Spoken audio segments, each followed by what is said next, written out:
કેમ છો વિદ્યાર્થી મિત્રો? તમારું સ્વાગત છે આપણી ચેનલ બાયોગણિતમાં.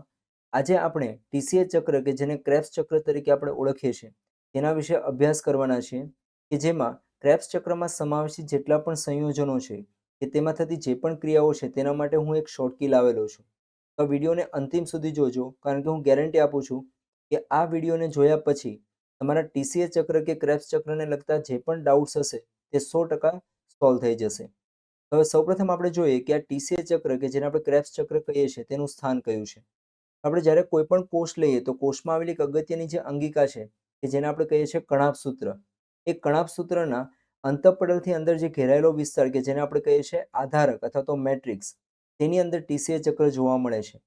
હવે ટીસીએ ચક્ર પહેલા આપણને ખ્યાલ છે કે ગ્લાયકોલિસિસને અંતે જે નિર્માણ પામેલ પાયરુવિક એસિડ છે તે કોષરસમાંથી કણાભ સૂત્રના આધારકમાં દાખલ થાય છે અને આધારકમાં દાખલ થયા બાદ એ પાયરુવિક એસિડ સૌપ્રથમ એસિટાઇલ કોએન્ઝાઇમ એમાં રૂપાંતરિત થશે. હવે આ એસિટાઇલ કોએન્ઝાઇમ એ એક ચક્રીય પરિપથમાં દાખલ થાય છે કે જેને જ આપણે કેના તરીકે ઓળખીએ છીએ? ટીસીએ ચક્ર. પણ આ ટીસીએ ચક્રમાં જે ટીસીએ શું દર્શાવે છે તેને પહેલા આપણે સમજીએ. તો ટીસીએ ચક્રની જે પ્રથમ નિપજ જે છે તે કઈ હોય છે? Citric acid. અને જો સાઇટ્રિક એસિડનું તમે બંધારણ જોશો તો સાઇટ્રિક એસિડના બંધારણમાં હંમેશા તમને 3 કાર્બોક્સિલિક એસિડ સમૂહની હાજરી જોવા મળે છે. અને આ 3 કાર્બોક્સિલિક એસિડ સમૂહની હાજરી હોવાને લીધે સામાન્ય રીતે એને કેના તરીકે ઓળખવામાં આવે છે? Try carboxylic acid. અને જેના પરથી એક ક્રેબ્સ ચક્રનું નામ આપવામાં આવ્યું છે ટીસીએ ચક્ર. હવે આ ટીસીએ ચક્રમાં સમાવેશિત જે પણ સંયોજનો છે તેને યાદ રાખવા માટેની એક અગત્યની કી પહેલા આપણે સમજીએ. તો એ કી છે સા સી આ ઓ કી સ ફ મે ઓ. ફરીથી એકવાર જોઈએ, એકી કઈ આવશે સંયોજનોને યાદ રાખવા માટે? સા સી આ ઓ કી સ ફ મે ઓ. હવે એના પરથી આપણે દરેકના નામ જોઈએ તો સા પરથી પહેલું સંયોજન તમારું આવશે સાઇટ્રિક એસિડ. ત્યાર પછી સી પરથી આવશે સિસ એકોનિટિક એસિડ. આ પરથી આવશે આઇસોસાઇટ્રિક એસિડ. ત્યાર પછી ઓ પરથી આવશે ઓક્ઝેલોસક્સિનિક એસિડ. પી પરથી આવશે આલ્ફા કીટોગ્લુટેરિક એસિડ. સ પરથી આવશે સક્સિનાઇલ કોએન્ઝાઇમ એ. ત્યાર પછી ફરીથી સ પરથી આવશે સક્સિનિક એસિડ. ફ પરથી ફ્યુમેરિક એસિડ. મે પરથી મેલિક એસિડ અને અંતે ઓ પરથી ઓક્ઝેલો એસિડિક એસિડ. તો આ રીતે તમારા ક્રેબ્સ ચક્રના જે સંયોજનો છે તેના નામ યાદ રાખવા માટેની આ કી થશે, જે અગત્યની યાદ રાખજો. સા સી આ ઓ કી સ ફમેઓ. હવે આ ક્રેબ્સ ચક્રમાં થતી જે રાસાયણિક ક્રિયાઓ જે છે તેને યાદ રાખવા માટે હવે આપણે એક બીજી કીનો ઉપયોગ કરશું અને એ કી છે પાनी आया पानी गया पानी आया रे, हाइड्रोजन गया कार्बन डाइऑक्साइड गया दोनों गए, एटीपी बनाया रे हा पा हा. હવે આને આપણે સમજીએ કે કઈ રીતે એ પ્રક્રિયાઓ જે છે એ તમારા ક્રેબ્સ ચક્રમાં જોવા મળશે. તો આપણે ખ્યાલ છે કે પ્રથમ તમારી જે પ્રક્રિયા જે છે કે જેમાં સાઇટ્રિક એસિડનું નિર્માણ થાય છે, એ સાઇટ્રિક એસિડનું નિર્માણ થાય છે ત્યાંથી આપણે પ્રક્રિયાની શરૂઆત કરશું. હવે તમે જોઈ શકો અહીંયા આપણે પહેલું કયું આવશે? પાनी आया. પછી આવશે પાनी गया, पानी आया रे, हाइड्रोजन गया, कार्बन डाइऑक्साइड गया, दोनों गए, एटीपी बनाया रे हा पा हा. ક્લિયર? તો આ થશે તમારા ક્રેબ્સ ચક્રમાં જે રાસાયણિક પ્રક્રિયાઓ છે તેને યાદ રાખવા માટેની કી. હવે આપણે મુખ્યત્વે જોઈએ કે તમારા ક્રેબ્સ ચક્રની જે પ્રથમ નિપજ નિર્માણ થાય છે સાઇટ્રિક એસિડ, એ સાઇટ્રિક એસિડ માટે એક અગત્યનો ઉત્સેચક જવાબદાર છે કે જેમાં એસિટાઇલ કોએન્ઝાઇમ એ જે છે આપણો, એ એસિટાઇલ કોએન્ઝાઇમ એ તમારા કોની સાથે પ્રક્રિયા કરશે? ઓક્ઝેલો એસિટિક એસિડ. અને પાણીના અણુની હાજરીમાં એ સૌપ્રથમ કેનું નિર્માણ કરે છે? સાઇટ્રિક એસિડનું. અને એ ઉત્સેચક છે સાઇટ્રેટ સિન્થેટેઝ.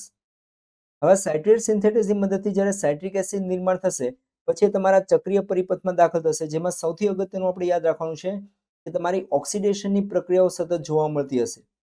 હવે એ આપણે સમજીએ કે ઓક્સિડેશનની પ્રક્રિયાઓ કઈ કઈ છે. તો જે જગ્યા પરથી તમે અહીંયા જોઈ શકો છો કે 2H+ જે દૂર થયેલા છે, જે જગ્યા પરથી 2H+ તમને દૂર થતા દેખાય છે, એ બધી તમારી કઈ થશે? ઓક્સિડેશનની પ્રક્રિયાઓ.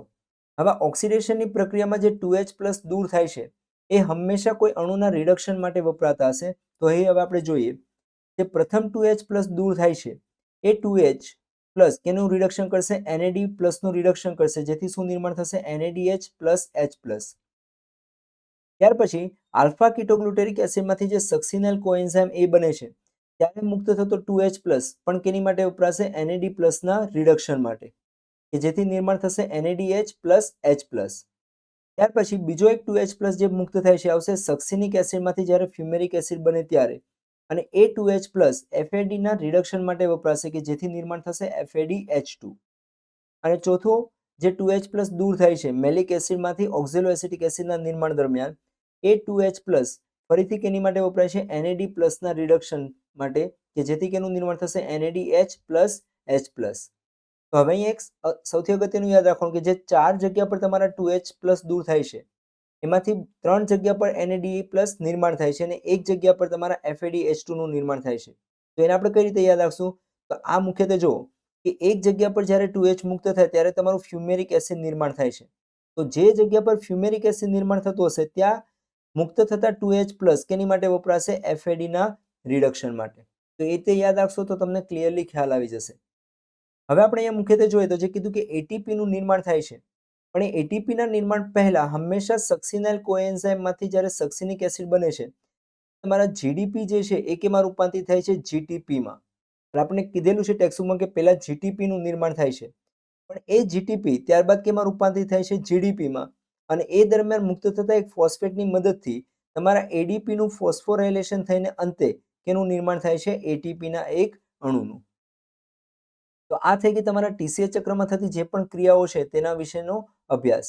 હવે એક સૌથી અગત્યનું બીજું જોઈએ કે જે પણ સંયોજનો નિર્માણ થાય છે એમાં કાર્બનની સંખ્યા કેટલી હશે. તો એની માટે આપણે શરૂઆત કરીએ પાયરુવિક એસિડથી.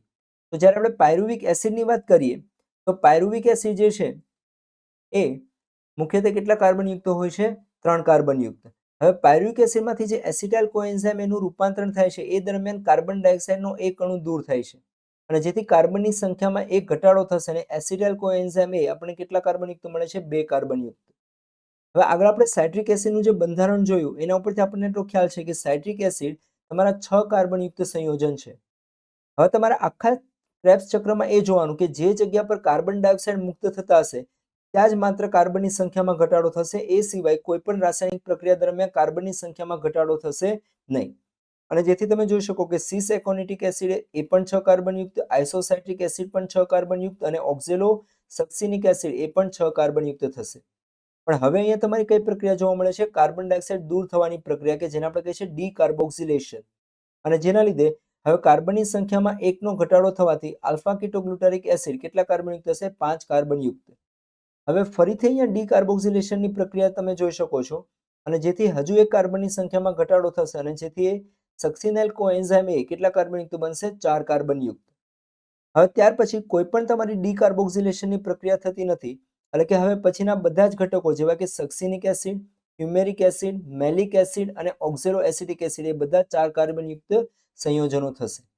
તો અહીંયા આપણે એટલું યાદ રાખવાનું છે કે જે પણ તમારા સંયોજનો છે તેમાંથી માત્ર એક જે કયો છે આલ્ફા કીટોગ્લુટારિક એસિડ એ માત્ર 5 કાર્બનયુક્ત છે. એની સિવાયના જેટલા પણ ઉપરના સંયોજનો જે છે બરાબર તે બધા કેટલા છે? 6 કાર્બનયુક્ત. અને એની પછી જે પણ નિર્માણ થાય છે એ બધા કેટલા સંયોજનો આવશે? 4 કાર્બનયુક્ત. તો આ જે આપણે દર્શાવ્યું એ તમારા થશે ક્રેબ્સ ચક્રની સંપૂર્ણ માહિતી. અને જેથી અહીં આપણે કહી શકીએ કે ક્રેબ્સ ચક્રને જો તમે આ કી દ્વારા સમજશો તો તમને સંયોજનો અને એની રાસાયણિક પ્રક્રિયાઓને ઓળખવામાં કે એને સમજવામાં ખૂબ જ સરળતા રહેશે. તો જો હજુ પણ તમને ટીસીએ ચક્રને લગતા કોઈ ડાઉટ્સ હોય તો તમે મને કમેન્ટ બોક્સમાં જણાવી શકો છો. એ ઉપરાંત ટીસીએ ચક્રને લગતા એટલે કે જારક શ્વસનને લગતા જો તમારે કોઈ પણ ન્યુમેરિકલ પ્રશ્નો વિશે આવા જ પ્રકારનો જો વિડીયો જોતો હોય કેલ્ક્યુલેટિવ બેઝ પર તો તમે મને કમેન્ટ બોક્સમાં ન્યુમેરિકલ એ કરીને કમેન્ટ આપજો. હું નેક્સ્ટ ટીસીએ ચક્ર એટલે કે જારક શ્વસનને લગતા ન્યુમેરિકલ્સ માટેનો એક આવો જ વિડીયો બનાવીશ. જો આ વિડીયો તમને પસંદ આવેલો હોય તો તમારા ફ્રેન્ડ સાથે જરૂરથી શેર કરજો અને આપણી બાયોગણિત ચેનલને સબસ્ક્રાઇબ કરવાનું ભૂલતા નહીં. Thank you.